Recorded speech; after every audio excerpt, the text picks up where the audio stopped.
360 का एंगल देता हूँ आपको। मैं इस वक्त एक बाग में हूँ, आमों के बाग में, और बहार की आमद आमद है।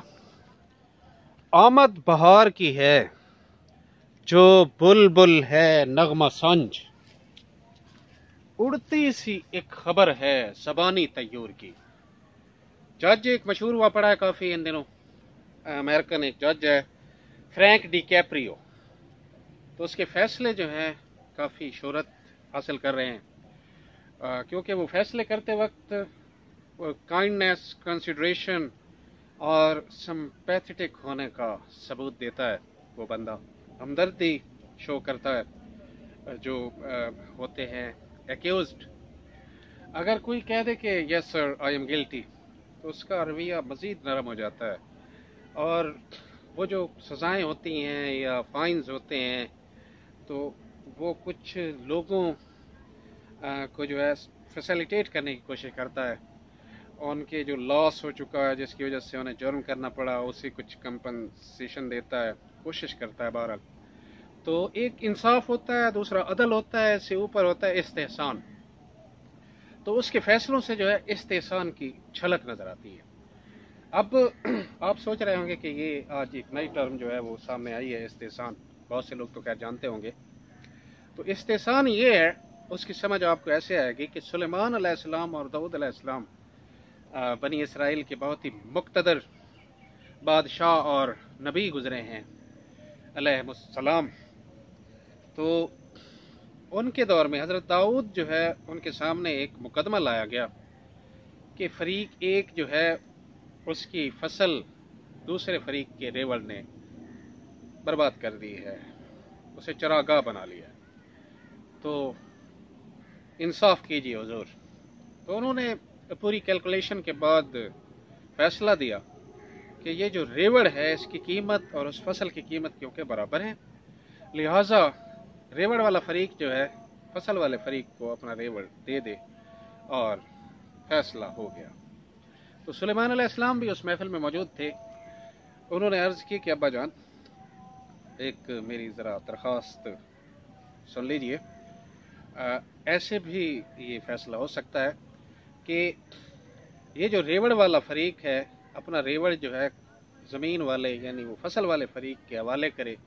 इस दौरान वो दूध, गोश्त, चमड़ा, ऊन, खाल, इससे जो है वो फसल वाला फरीक मुस्तफ़ीद होता रहे, और इस दौरान वो जो रेवड़ वाला फरीक है इनको फसल जो है उगा के दे, उस लेवल तक, उस कद काठ तक, उस हद तक, जिस दौरान जो है जितने मकसद है सिचुएशन में ये फसल गर्क हुई थी, बर्बाद हुई थी,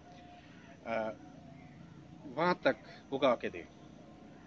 तो ये फैसला ऐसा था कि जिसमें दोनों फरीक जो हैं उनकी तसल्ली भी थी और किसी का नुकसान नहीं था। तो इसको कहा जाता है अदल के साथ साथ इस्तेहसान। अल्लाह ताला ने भी तहसीन फरमाई और फरमाया कि फ़फ़हमना हो सुलेमाना, कि हम इस फैसले की सूझबूझ और समझ जो है ना, फ़हम, वो हमने दिया था सुलेमान अलैहिस्सलाम को। तो ये मकसद है जब उस जज को हम देखते हैं, वो मकसद है अभी रिसेंटली जो उसका वो मशहूर हुआ है सिलसिला कि एक मैक्सिकन लड़का जो है वो उसका केस उसके सामने लाया गया कि इसने स्टोर से जो है पनीर और रोटी चोरी की है। तो उसने उसके अहवाल वगैरह पूछे। माँ बीमार थी, कार वाश पे वो ड्यूटी करता था, माँ की बीमारी, तीमारदारी की वजह से वो वहाँ से उसे निकाल दिया गया, पैसे उसके पास थे नहीं, वो मांगता रहा, किसी ने उसे लिफ्ट नहीं कराई, तो मजबूरन उसे जो है ये काम करना पड़ा। उसने सारा इकरार किया। तो अब जज साहब जब फैसला सुनाने लगे हैं तो उन्होंने ये कहा कि क्योंकि ये बहुत बड़ा जुर्म है रोटी और पनीर चुराना, लेकिन हम सब इसके मुजरिम हैं। हमने क्योंकि ये समाज ही ऐसा बना रखा है कि जिसमें इस बेचारे लड़के की कोई मदद करने वाला नहीं था, लिहाजा मैं अपने समेत जो अदालत में मौजूद तमाम लोगों पे $10 फ़ी का जुर्माना करता हूँ, और स्टोर पे भी उसने कोई गालपन $1000 का जुर्माना आयद किया कि शाम तक जमा करवाएं वरना स्टोर सील कर दिया जाएगा।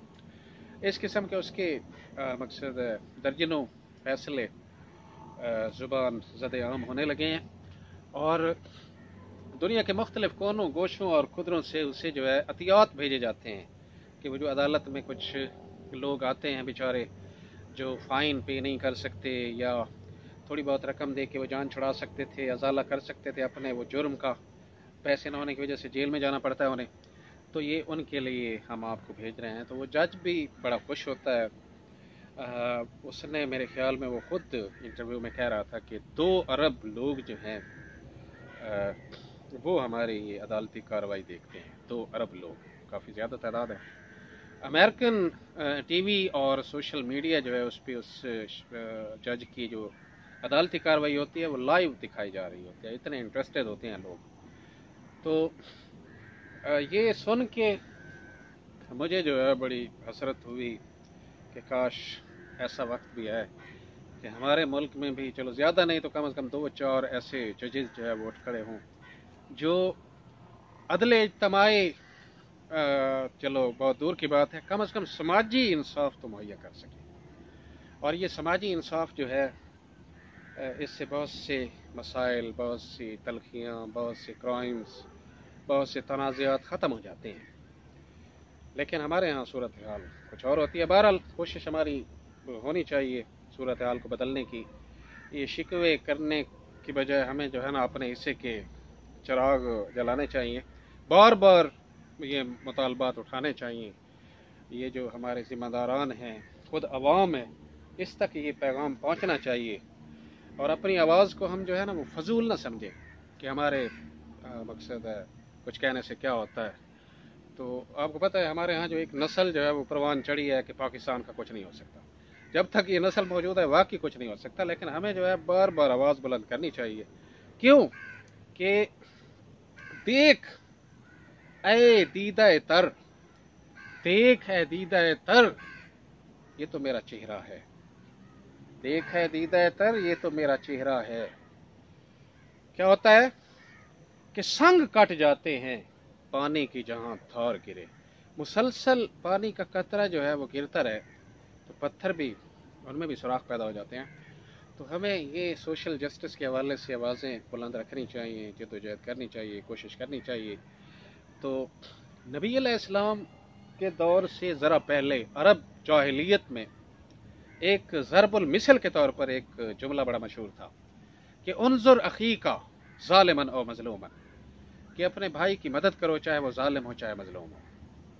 آپ کو پتہ ہے آج کل بھی ایسے ہی ہو رہا ہے، کوئی یہ نہیں دیکھتا کہ میرا رشتہ دار، میرا بھائی، میرا یہ برادری کا سربراہ، یہ میرا چچا، یہ میرا باپ فلاں، یہ حق انصاف پہ ہیں یا نہیں ہے، کیونکہ یہ رشتہ ہے۔